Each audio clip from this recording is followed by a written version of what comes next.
Boa noite, professor Marcos Aurélio. Boa noite, como é que vai, senhora doutora? Está me ouvindo bem? Estou lhe ouvindo bem. Aqui também o som tá bom? Tudo ótimo, graças a Deus. Aí no Maranhão? Tá chuva e calor, mas a Baía de São Marcos continua linda. Ah, que ótimo. Professores, nós estamos fazendo uma sequência de lives já desde o início da pandemia. A professora Eliane sempre se colocou à disposição para chamar profissionais da área, para chamar profissionais do Brasil que atuam na área de direito marítimo, na área do direito portuário, no setor de transportes, infraestrutura e logística, que foi ampliado de um ano para cá também dentro da escola. Ela teve um approach, aí, uma abordagem muito boa com vários players do setor, com profissionais que atuam no Ministério de Infraestrutura, profissionais que atuam nas empresas de transporte e logística, além do que já tinha a atuação da MLO junto às empresas de navegação e todos os players, os intervenientes do setor de navegação e portos. E o seguro marítimo, ele é uma parcela importantíssima do direito marítimo, né? Os seguros, os players, todas as empresas de navegação que fazem parte, todos os impactos que estão sendo discutidos agora nessa época de pandemia, nessa época de Covid, nós fizemos por bem convidá-lo. É uma honra para mim estar fazendo essa live aqui, esse debate com você, agradecer também a professora Eliane pela oportunidade. É um setor que as pessoas que atuam realmente na parte de seguro marítimo têm maior profundidade, entendem, mas tem essa oportunidade de entender exatamente como é que funciona com o armador, como é que funciona com a seguradora, como é que funciona com a classificadora, como é que funcionam todos os intervenientes envolvidos no processo de seguro do contrato de transporte marítimo. E hoje também fazer menção ao dia de hoje, 11 de junho, que nós comemoramos a data magna da Marinha, com muita honra, e também a gente faz essa live aqui na MLO, na escola. O senhor foi capitão dos portos do Espírito Santo, também já tem essa vasta experiência dentro da instituição. E fazer essa menção hoje, no dia 11 de junho, pela vitória do Brasil na Batalha do Riachuelo, né? Eu estava conversando com o comandante Márcio Dutra, ele foi capitão dos portos, na capitania dos portos do Maranhão, encaminhei nós faríamos a live de hoje. Ele mandou um grande abraço, disse que você é um brilhante aviador e que queria estar aí na live. Talvez ele entre aí mais tarde, mas ele mandou um abraço, passando para... muito bacana ele. Pois é, eu falei para ele que há um ano, nesse dia, nós estávamos comemorando aqui na Capitania dos Portos, no Genipapeiro.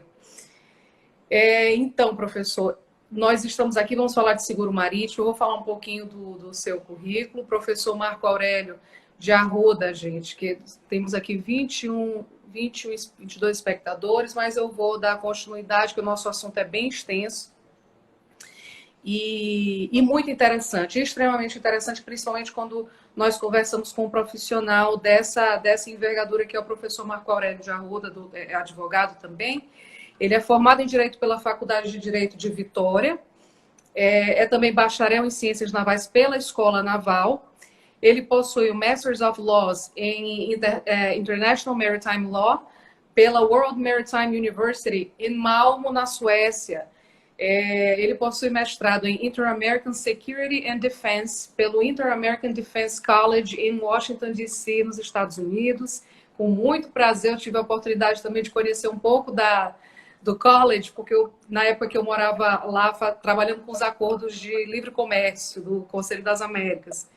Então, uma experiência assim, fantástica também. Ele possui o MBA em Gestão de Empresas pela Universidade Federal do Rio de Janeiro, no Brasil, e MBA em Finanças pelo IBMEC, em Brasília. Possui curso de comando pela People Liberation Army's National Defense University, na China, em Chengping. E foi capitão dos portos do Espírito Santo de 2014 a 2016. Professor, é uma honra Muito obrigada por aceitar nosso convite da MLO e eu tenho certeza que vai ser uma aula magna essa de hoje à noite. Bom, boa noite a todos aí. É uma enorme satisfação estar aqui para falar de um assunto que eu julgo bastante interessante. Mas antes de iniciar a falar, eu gostaria de agradecer primeiro a menção da data magna da nossa Marinha, a Marinha de todos os brasileiros, aí, a Batalha Naval de Riachuelo, uma data importante para a Marinha. Agradecer a MLO, na pessoa da nossa querida e generosa professora Eliane Otaviano, pela oportunidade que está dando aqui. E agradecer aqui, em nome de todo mundo, e mostrar a enorme satisfação de compartilhar essa live com você, com a senhora, doutora Nasla, e que teve muita paciência durante a semana comigo na preparação. Tá? E eu vou pedir às pessoas que estão aí compartilhando com a gente, assistindo a nossa live, que façam alguns comentários de modo que a gente possa aprender, todo mundo possa aprender junto. O nosso papo vai ser sobre os impactos do Covid-19 no seguro marítimo.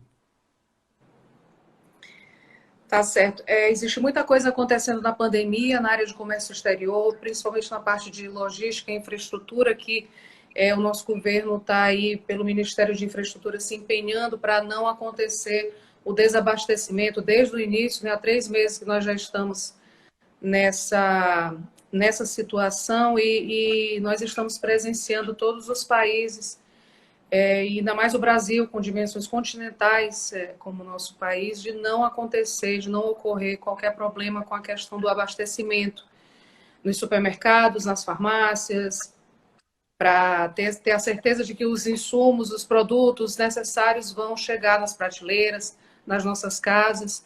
E como é importante esse trabalho, né? É um trabalho essencial, o porto não pode parar, a navegação também não pode parar.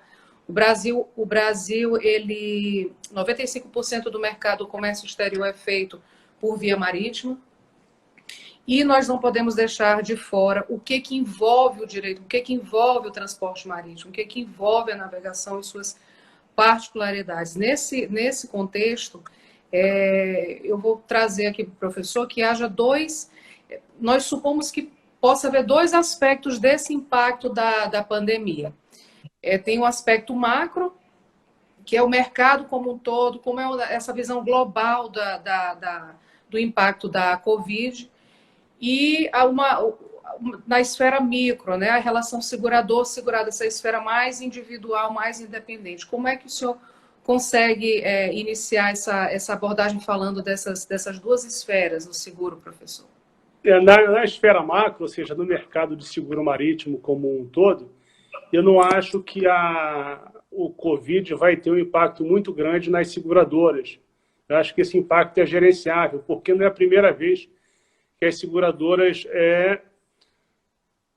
a primeira vez que ocorre uma pandemia. Em 2003 teve a pandemia no SAR, a pandemia do SAR no mundo todo, e já a partir daquela época, as seguradoras criaram algumas cláusulas de exclusão para doenças infecto-contagiosas nas apólices. Ou seja, o Covid-19 não vai afetar de maneira grande a seguradora em si.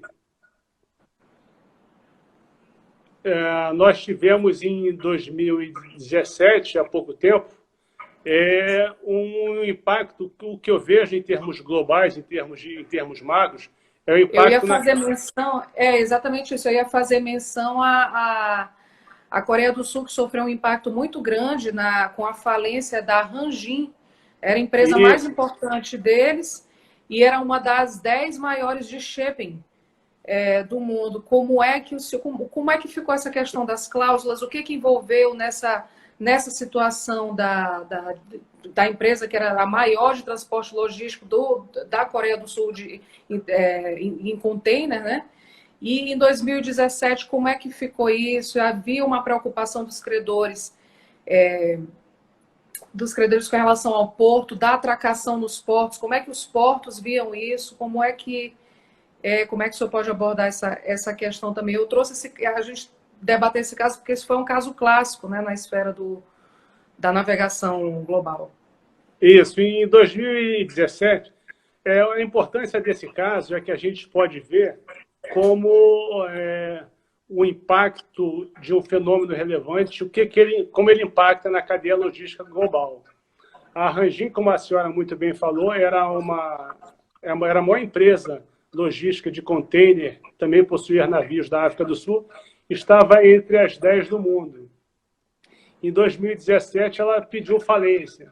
E os problemas que ocorreram na época eram os credores queriam reter os contêineres, não deixavam o contêiner sair do porto, para forçar a empresa a pagar.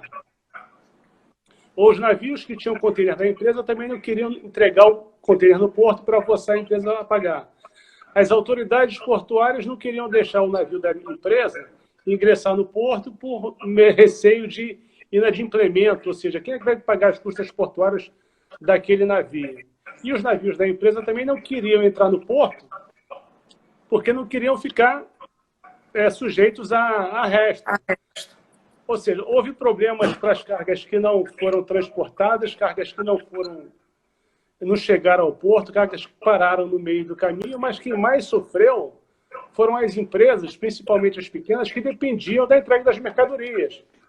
O pico dessa crise foi umas semanas antes da Black Friday e do Natal nos Estados Unidos. Então, imagina quantas empresas ficaram sem produtos e vieram a falir.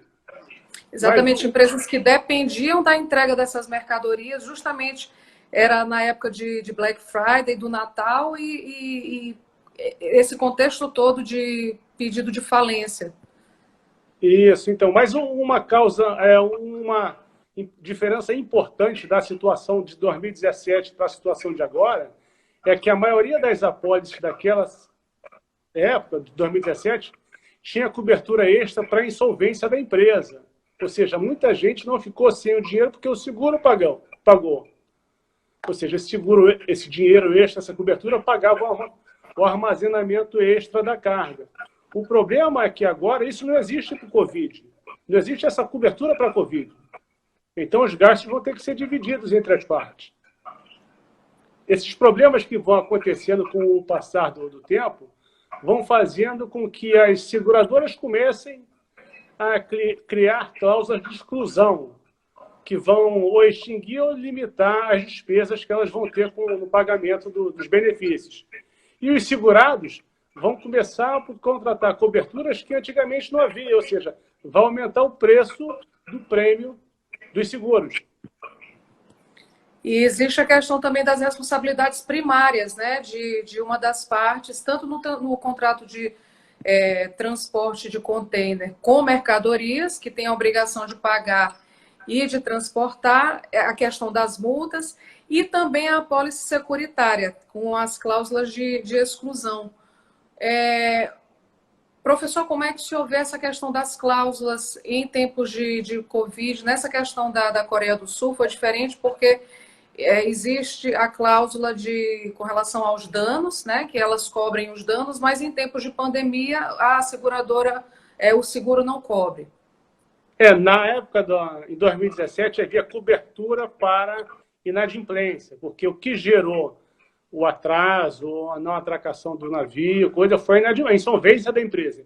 Então, os contratos tinham cobertura para aquilo, ou seja, a seguradora vai e paga. O que acontece hoje é que as coberturas, as apólices, não têm cobertura para Covid-19, então a seguradora não paga. As cláusulas de exclusão numa apólice são diferentes das cláusulas de exclusão em um contrato comercial. No contrato comercial, por exemplo, eu faço um contrato para alguém levar um material para mim de A para B. Minha obrigação é pagar, a obrigação da outra parte é fazer o transporte. Nesse contrato, eu posso colocar uma cláusula de limitação dizendo que se atrasar o transporte, ele vai me pagar um valor extra. Se eu demorar a pagar, eu vou pagar uma multa. Ou seja, essa cláusula de exclusão ou de limitação vai afetar uma obrigação que eu já tinha, que era entregar ou pagar. No caso da cláusula de exclusão numa apólice, ela não vai retirar do segurado nenhum direito que ele tinha antes. A cláusula de exclusão só quer dizer que aquele risco não é coberto por aquela apólice. Ou seja, antes do problema acontecer, o interessado vai fazer o seguro que ele precisa fazer e a seguradora fala para ele, olha só, cidadão, esse perigo aqui, esse risco eu não cubro. Se você quiser fazer o seguro comigo, está ótimo, senão você procura outra seguradora que faz. Ou seja, é diferente. E isso tem gerado algum atrito, algum problema, porque fica difícil das pessoas entenderem a natureza da cláusula de exclusão no contrato de seguro, numa apólice de seguros. No estado de Nova Jersey, por exemplo, nos Estados Unidos... Eu ia mencionar que nos Estados Unidos, desde que começou a pandemia, eles passaram a adotar o que eles chamam de business interruption, né? Com relação às cláusulas de exclusão referente à pandemia que foi decretada agora em março. E o senhor que tem mais esse conhecimento também, como é que ficou essa iniciativa de Nova Jersey? Nos Estados Unidos, existe um contrato, que geralmente uma cobertura, que geralmente é adquirida junto com a cobertura de dano na propriedade. É como se fosse um lucro cessante. Então, por exemplo, eu tenho um táxi, se eu bati esse táxi, o seguro vai me reembolsar o táxi. Só que eu tenho uma cobertura de business interruption, ou seja, eu vou parar de ganhar dinheiro. Então, a seguradora vai me pagar o lucro cessante que eu vou ter com isso. Só que nos contratos marítimos é necessário o dano. Ou seja, se houve o dano à carga, ou se a carga foi perdida, então teria, se houvesse a cobertura do business interruption, receber aquilo. Só que o Covid não causa dano nenhum à carga. Não faz perder a carga. Então, tentar, como lá nos Estados Unidos a senhora falou, legislativamente obrigar as seguradoras a pagarem uma cobertura que não está prevista, ou seja, vai gerar insegurança, vai afetar o mercado, pode afetar o mercado de seguro, a oferta de coberturas daqui para frente. Ou seja, a iniciativa deles foi de impor à seguradora algo que não estava no contrato, que não foi contratado. Isso. É uma iniciativa legislativa, mas ainda não progrediu, não foi para frente isso ainda, não houve essa obrigação ainda. Isso prospera, professor?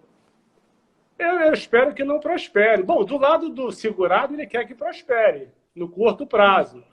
Mas do lado da seguradora é ruim no longo prazo. E no longo prazo é ruim para todo mundo, porque a seguradora vai deixar de fazer seguro. A seguradora é uma empresa como outra qualquer. Ela vende a apólice, recebe o prêmio, pega aquele dinheiro, aplica, paga as contas dela, não sei o quê, e tem que ter dinheiro para pagar o benefício caso ocorra o inadimplemento. Então, se elas começarem a pagar o que não está previsto, não vai ter dinheiro para pagar todo mundo. Agora, isso já era feito antes da pandemia, não é isso? O seguro já não havia essa cobertura. Já não cobria, já não tinha essa cobertura antes da pandemia. Então, não tem por que pagar, por quê? Como a carga não é afetada, como é que faz? O seguro já não cobria antes e agora, em tempos de pandemia, fica ainda mais complicado para as empresas. Da carga, eu prefiro falar um pouquinho depois, quando contar um caso fictício que eu montei sobre um transporte de minério de ferro do ponto A para o ponto B. Aí é bom que a gente vai ter vários argumentos para falar sobre a carga, para concordar. Professor, esse tema do seguro marítimo ele é muito importante, muito peculiar à navegação, envolve uma carga financeira muito grande, envolve uma responsabilidade muito grande de todos os agentes. Qual é a parcela, o seguro marítimo na economia mundial corresponde a qual parcela, se nós formos colocar isso em termos globais, em termos mundiais, o que isso representa para a economia mundial? O senhor que já tem aí, já estudou fora, já acompanha essa parte do seguro já há algum tempo?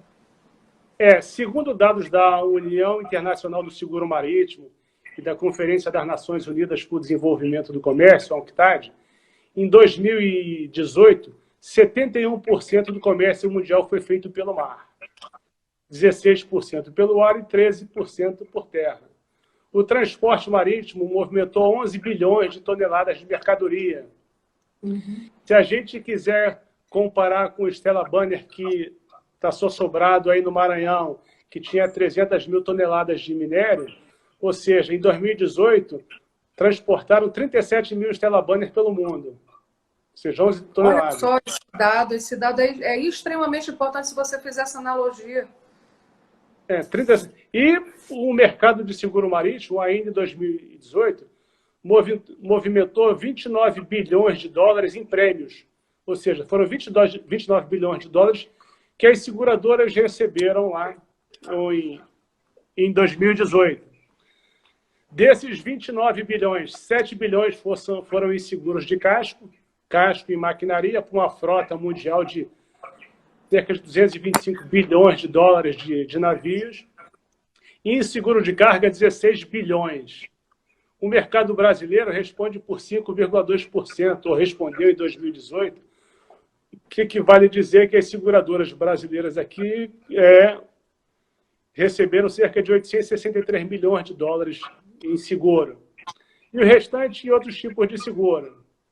Ontem a ONU informou que o comércio marítimo o comércio mundial vai ter uma redução de 30% esse ano, em 2020. E essa informação é coerente com uma informação prestada pela terceira maior companhia de seguro do mundo, a Willis Towers Watson, alguns meses atrás. Ela disse que haveria a redução entre 15% e 32% do comércio marítimo mundial, e essa redução ia impactar principalmente na cadeia internacional de suprimentos. Isso reduzindo a atividade econômica dos principais portos, provocando atraso das cargas, tanto na partida quanto no recebimento, o que vai fazer com que haja preocupação, por exemplo, com a capacidade de armazenamento dos portos. Se começa a deixar de sair carga do porto por navio, as cargas que chegam por caminhão ou por trem, ou seja, começa a atrasar tudo. Sim. E esse impacto vai acontecer na maioria das frotas dos navios do mundo. Tem frotas de navios aí que tem até 70% dos navios em lay-up. Lay-up é uma situação em que o navio fica retirado de serviço com redução da tripulação e preservação, fundeado em algum lugar do mundo. Nos Estados Unidos, por exemplo, no final de abril, tinha 100 navios de cruzeiro fundeados e mais 20 atracados. E as empresas de cruzeiro marítimo estão sendo extremamente afetadas com o Covid, né? O senhor tem conhecimento dos portos em que existem maior concentração dos navios em lay-up aqui no país? Não tenho. Infelizmente, eu não tenho. Mas nos Estados Unidos, depois que eles decretaram, depois que decretaram a pandemia, muitos, essa questão dos cruzeiros que ficaram fundeados. Isso, são 100 fundeados, mais 20 atracados, com uma tripulação a bordo e cerca de 80 mil pessoas. Ou seja, que vai gerar um outro problema, que é a troca de pessoal. Porque muitas dessas tripulantes não são nacionais dos Estados Unidos e tem que voltar para o seu país. E não tem mais voo direto, alguns países estão fechados para receber voo. Então, começa a trazer muita dificuldade. No curto prazo, existe a redução econômica mundial, porque reduz o transporte de carga, reduzindo a mão de obra dos portos. E no longo prazo, por exemplo, já que a gente está falando de cruzeiro marítimo, pode surgir um novo estilo de vida após Covid, com maior distanciamento entre as pessoas. Ou seja, o que vai fazer, então, uma empresa de cruzeiro marítimo a hora? Exatamente, que a aglomeração é natural, a concentração de pessoas dentro da embarcação. Como é que isso vai ser no pós-Covid? No Brasil, agora em 1º de junho, a senhora estava comentando mais cedo sobre a portaria da Anvisa, que, em linhas gerais, vai estabelecer requisitos para desembarque de tripulantes assintomáticos, autorização da Polícia Federal, autoridade sanitária local, e mais um termo de responsabilidade para despesa de deslocamento para o país de origem do tripulante. E, de certa forma, isso vai ocorrer em todo o mundo. O que, com relação aos tripulantes, é bem interessante, porque antigamente, para trocar um tripulante, bastava, ele desembarcava do navio, tomava um avião para casa, que custava, digamos, $2.000. Só que agora está mais complicado. Então, por exemplo, se eu tenho tripulantes no navio mercante aqui no Brasil, eu quero mandar para a Indonésia. Não é mais embarcar e ir para a Indonésia direto. Eu tenho que verificar se os voos para a Indonésia estão permitidos. Como eu não tenho voo direto para a Indonésia, eu tenho que fazer uma escala em algum lugar, eu tenho que garantir se esse país vai receber, vai deixar chegar lá alguém estrangeiro no solo nacional, e para chegar lá ele tem que passar mais 14 dias num hotel de quarentena. Quando chegar na Indonésia são mais 14 dias de quarentena. E eu não sei se tem voo direto. Então imagina só em hotel, quanto é que vai ficar a conta para levar esse tripulante de volta para casa? E o seguro faz toda essa cobertura. Teria que fazer toda essa cobertura, em parte.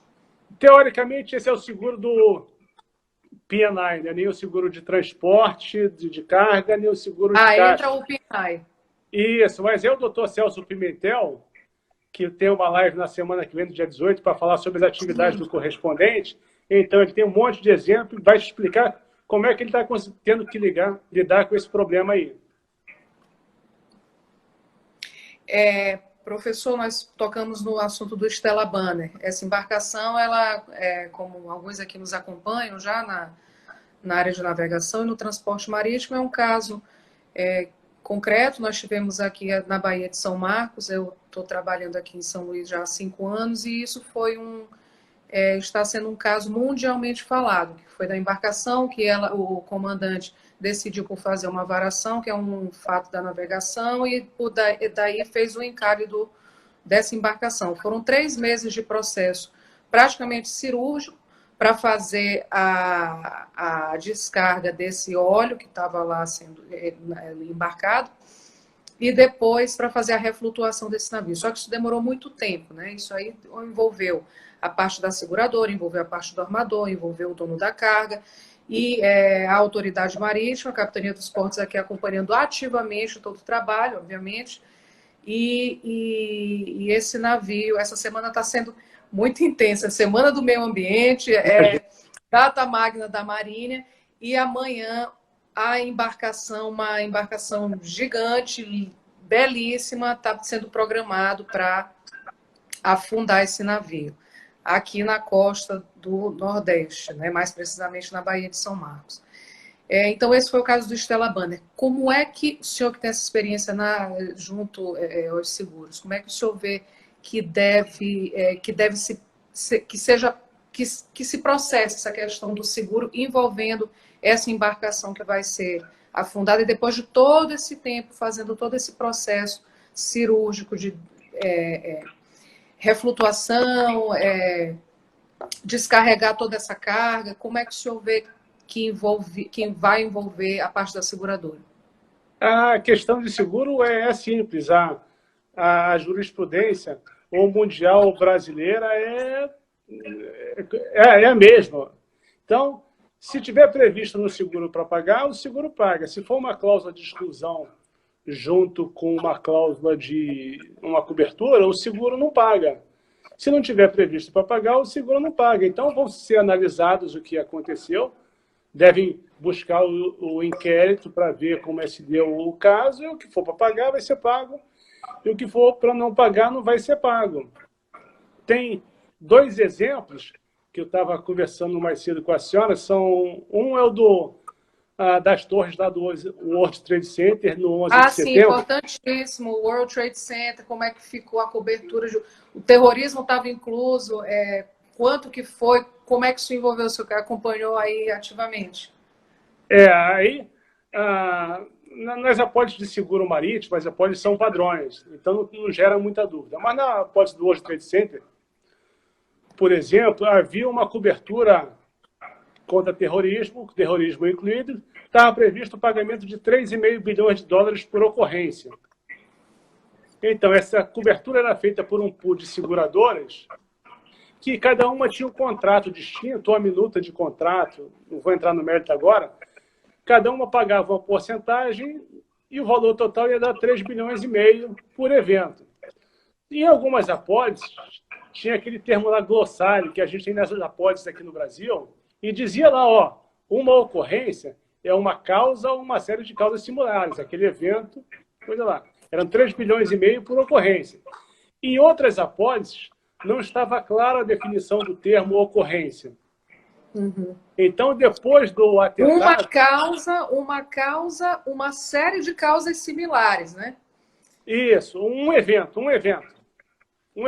Aquela causa aconteceu uma vez ou mais de uma vez. Como foram dois aviões, o dono do prédio, digamos assim, o administrador do prédio, ele queria que fosse considerado dois eventos.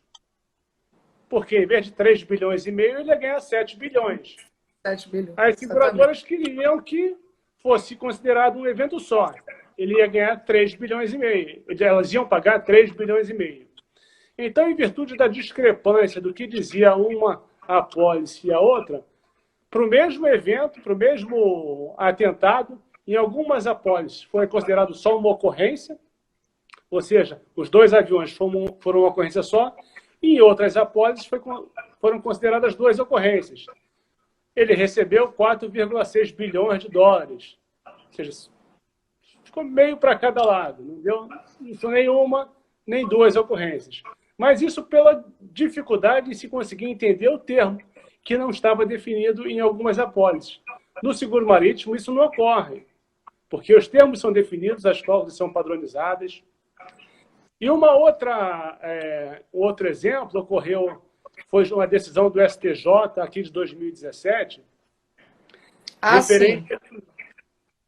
referente a um contrato do seguro. Transporte multimodal, né? Isso, transporte multimodal, ocorrido no meu querido Espírito Santo, em 2011. Uma carga era um bloco de granito, caiu do caminhão durante o transporte, e o dono da carga queria ser reembolsado pelo seguro, e o seguro não queria pagar. Disse que não estava previsto, não tinha aquela... Cair do caminhão não era uma cobertura para o pagamento. A apólice, às vezes a gente vê a apólice e acha que tudo está coberto, e às vezes tudo não está. Então, a apólice dispunha que o seguro garantia todos os riscos de perda ou danos sofridos, desde que fosse incêndio, explosão, encalhe, naufrágio, eu estou lendo agora a apólice, tombamento ou descarrilhamento do veículo terrestre, colisão ou contato do navio ou da aeronave ou do veículo de terra com um objeto que não seja água, queda ou aterrissagem forçada da aeronave comprovada, descarga no porto ou carga lançada ao mar, perda de qualquer volume durante as operações de carga ou descarga do navio, perda decorrente de fortuna no mar, ou seja, um grande número de causas. Só que nada disso ocorreu. Na estrada, durante o transporte, o caminhão manobrou, a pedra deslizou e caiu, perdeu-se o granito. O caminhão não tombou. O que estava previsto era a cobertura do tombamento do caminhão. Se a carga fosse perdida com o tombamento do caminhão. Ou se o navio explodisse... E o prejuízo, já que não estava se enquadrando em nenhuma daquelas hipóteses que você elencou, como é que ficou a decisão do Superior Tribunal de Justiça em relação a esse caso, em relação ao pagamento do seguro? A seguradora não pagou. Não teve. Na primeira instância, o segurado, dono da pedra, perdeu. Na segunda instância, ele perdeu. E na STJ, ele também perdeu. Não estava previsto. No contrato marítimo, não acontece isso, porque tanto o contrato é padronizado, quanto as cláusulas são padronizadas. Então, o contrato marítimo a nível mundial tem o formato do Lloyd's Marine, da International Underwriting Association. E se for no Brasil, tem o formato da seguradora, que não vai ser muito diferente desse formato dessas associações internacionais. Se o contrato é por seguro ou por tempo, o valor do bem, o valor do seguro. Só para esclarecer agora. São anexadas cláusulas padronizadas. Professor, está falhando um pouco. Tá me escutando? Estou escutando. Tá certo. Não, tá Tá me um escutando? pouquinho. A Larissa falou que estava falhando um pouquinho, realmente estava quebrando, mas já voltou.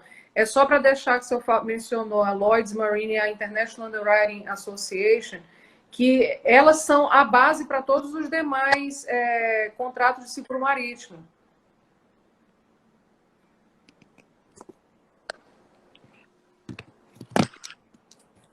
Eu não ouvi a senhora. Alô? Oi. O seguro marítimo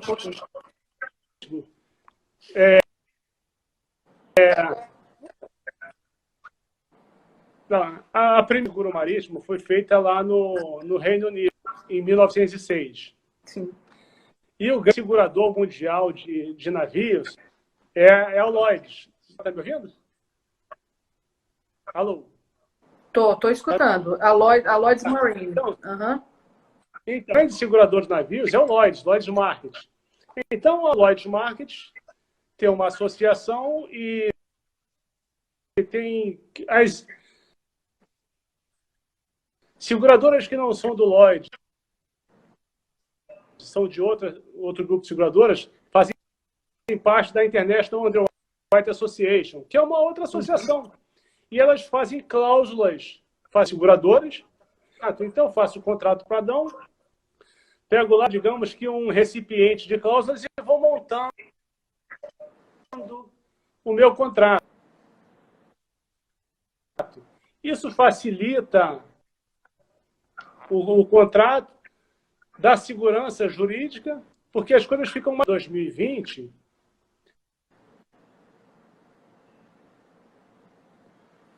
Eu acho que a internet, eu não sei se é a minha internet ou se é a Tá me internet ouvindo? do professor.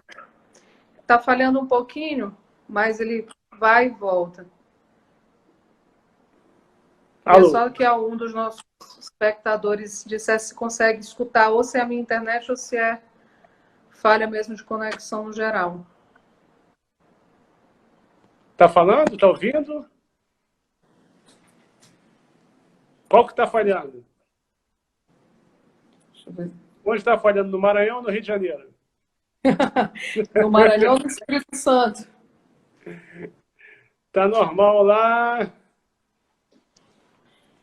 Bom, acho que agora já voltou ao normal. Ah, então pronto. Acho que é porque eu estou mudando de lugar aqui. Pode continuar. Você disse que está normal. Então, existem o berço do seguro marítimo é o Reino Unido. Lá nos mercados de Londres, nos mercados do Lloyd's lá, começaram a fazer seguro das viagens marítimas e a maior parte do seguro mundial vem de lá.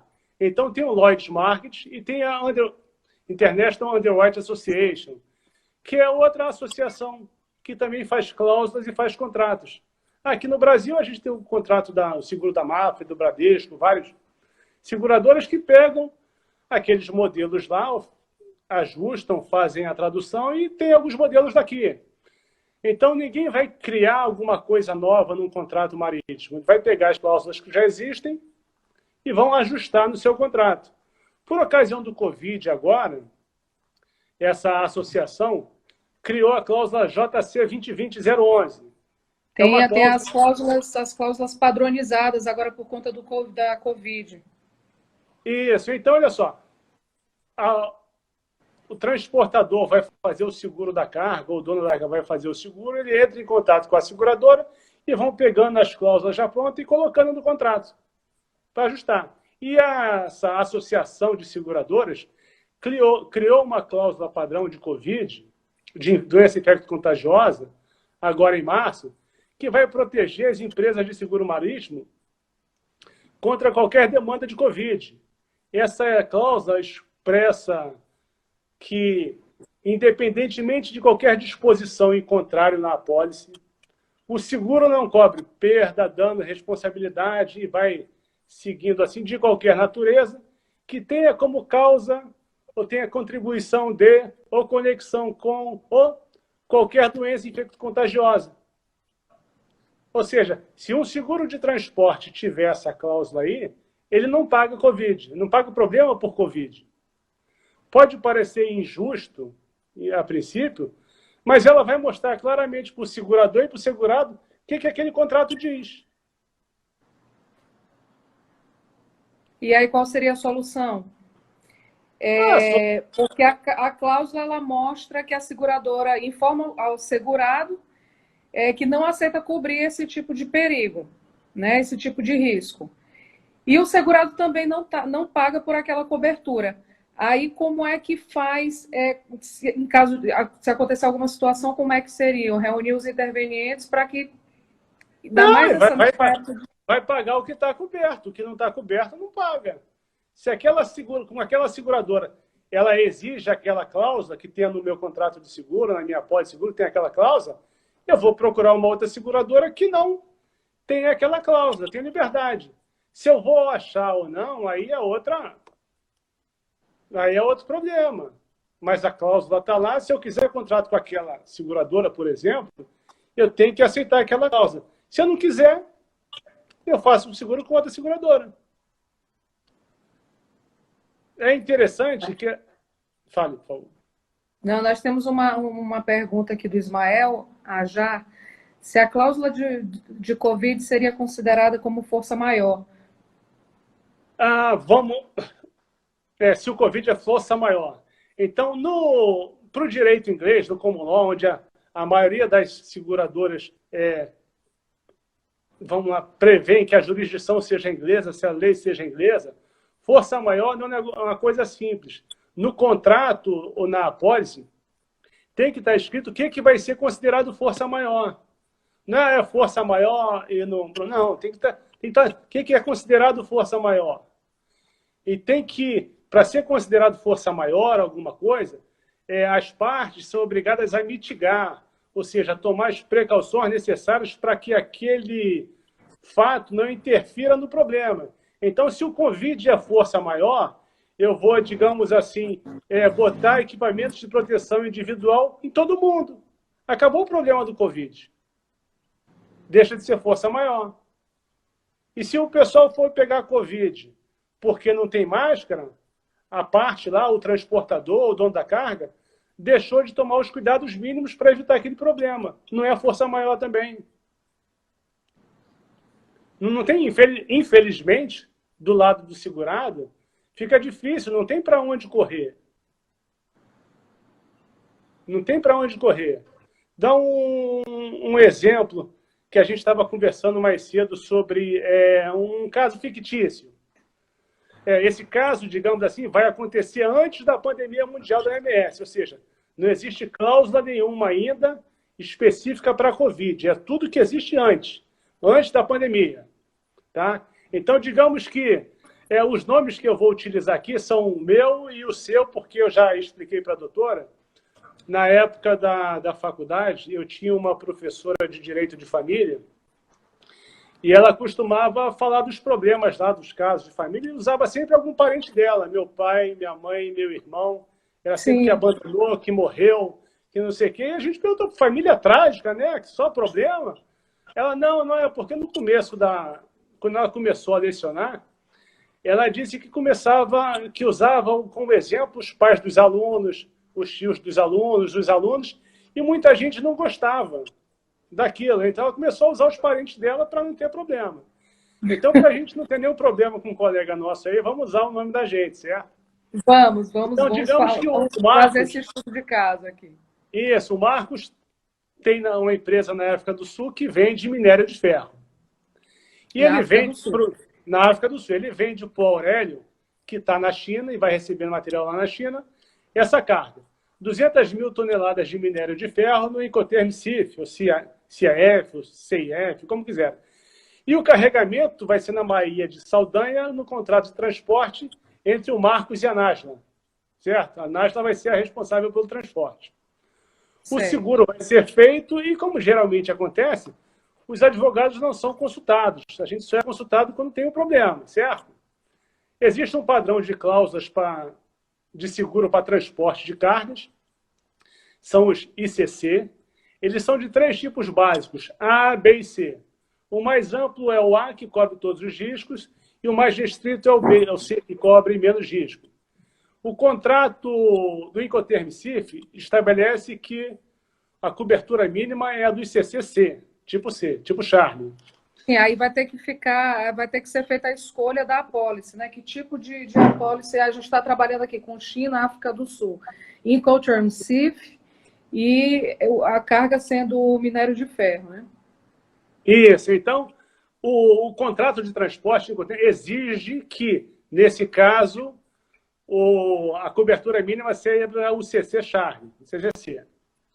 Então, ele vai informar, o segurado vai informar para a seguradora as necessidades, vão ser apresentadas apólices para ele, e ele decide para todas as coberturas. Fica mais fácil para ele, porque em caso de dano ou perda, ele não precisa se preocupar com o que causou aquele dano. Basta dizer que o dano ocorreu e a apólice estava vigendo naquela época, e o seguro, entre aspas, vai pagar.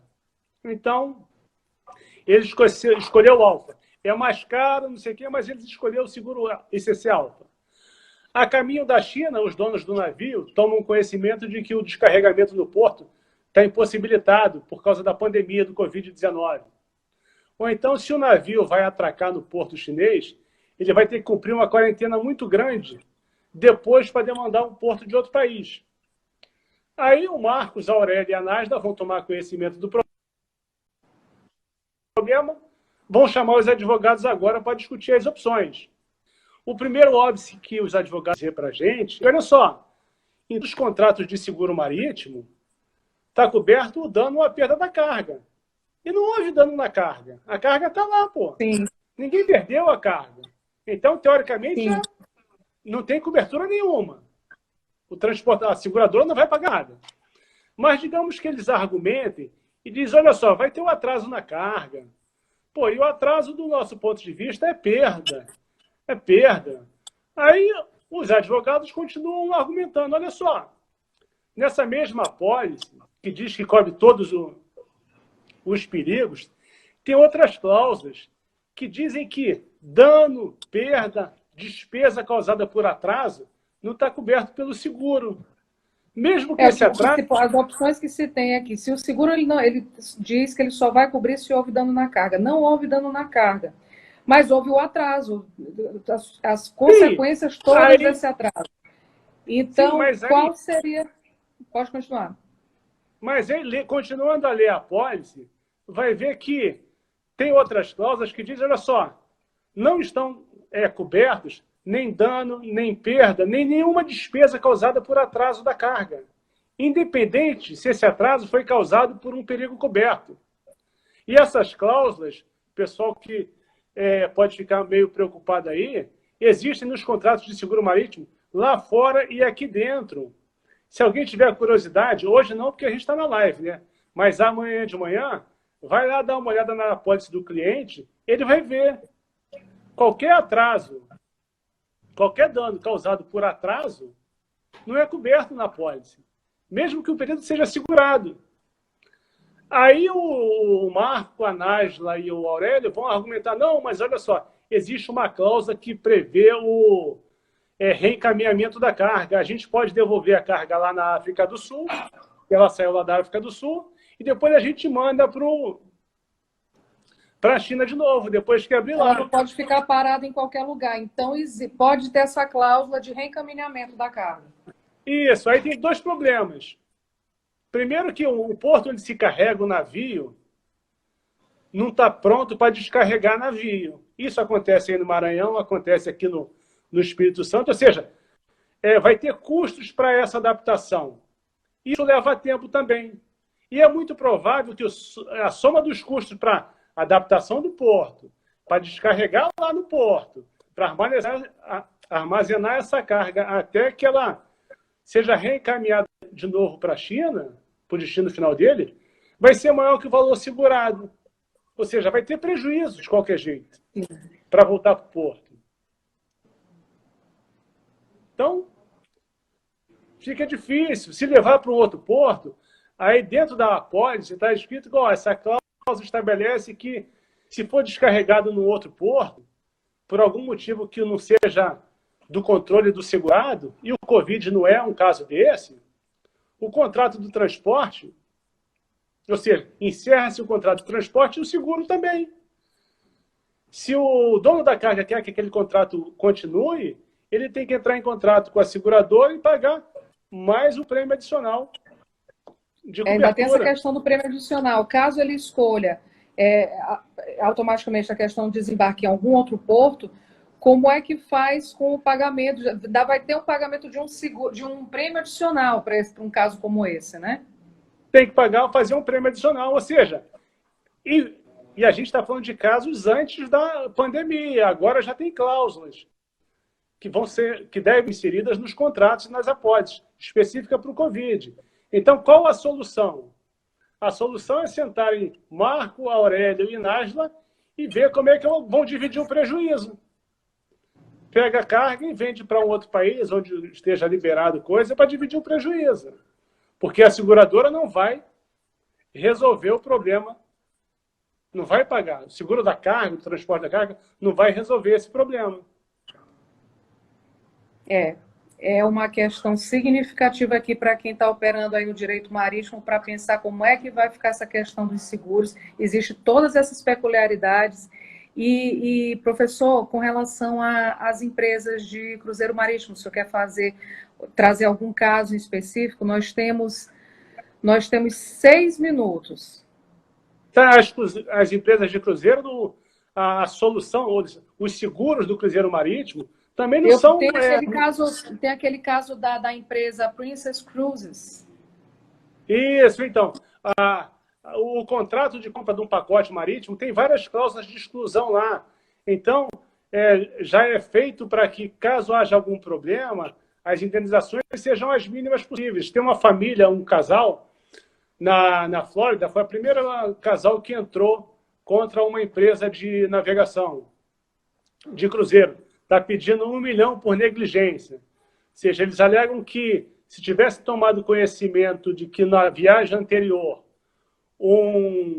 alguns passageiros tiveram Covid detectado, eles não teriam embarcado. Então, estão cobrando $1 porque estão sofrendo estresse emocional e receio de Covid.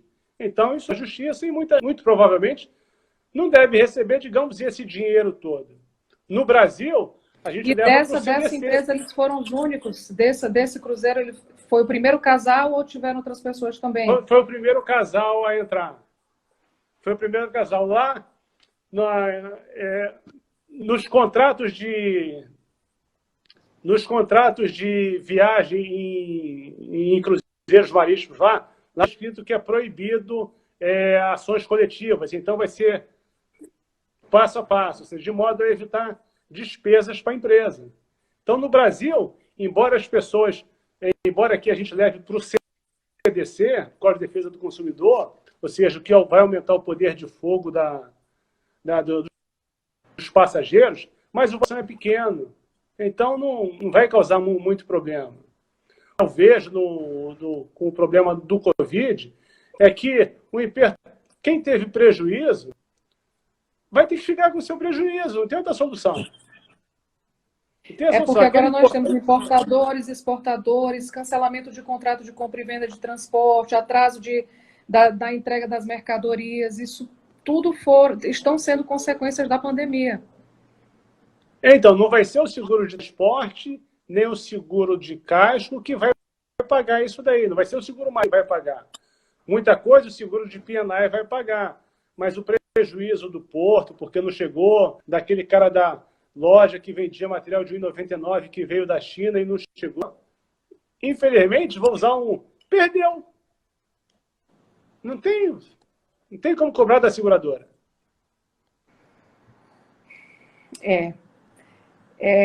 Então, tem que procurar outras alternativas para gerenciamento de risco. Vai exigir mudança nos contratos de comércio marítimo daqui para frente. Essa pandemia toda pode ser também uma oportunidade de ressignificar muita coisa no transporte marítimo. Isso, porque as partes vão ter que acordar o risco que cada uma vai querer correr. Ou se, olha só, tem uma seguradora que cubra isso. Ou eu cancelo o negócio, ou então cada um aceita uma parte da responsabilidade. Ou então aparece uma seguradora que vai arriscar isso daí.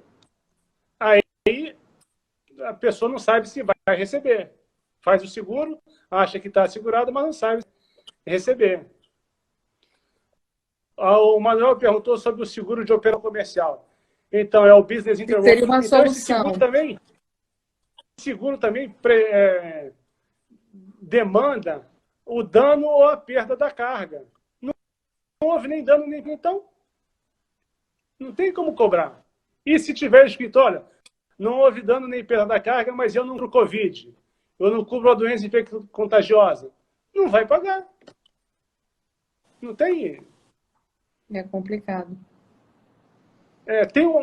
Acho que, vamos ver se ainda dá tempo, tem uma decisão Nós temos 2 minutos, professor, nós temos 2 minutos. Pode fazer suas considerações e pode ficar à vontade. Temos 2 minutos. Vou ficar para o próximo bate-papo aí. Eu gostaria de agradecer imensamente a oportunidade de bater papo com o pessoal.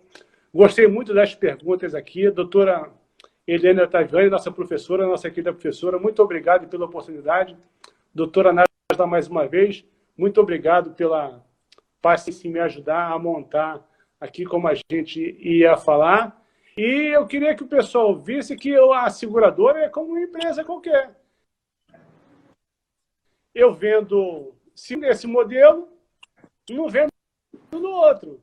Então, se você vai para uma loja de sapatos comprar sanduíche, lá não tem. Você vai em outra loja. Quando a seguradora vem, já no meu contrato tem essa cláusula aqui, se acontecer isso, eu não pago. Assim eu vou fazer com o outro. Ou então vou arriscar. Professor, muito obrigada. Foi para mim... pode me escutar? Posso, tá? Oi. Foi uma honra para mim participar. Agradecer a professora Eliane Ottaviani. Boa noite. Eu tenho certeza que vai ter ainda mais lives sobre esse tema, que tem muita coisa ainda para falar. Tá, joia. Então, até a próxima. Muito obrigada. Boa noite. Foi uma honra. Boa noite. Todo meu.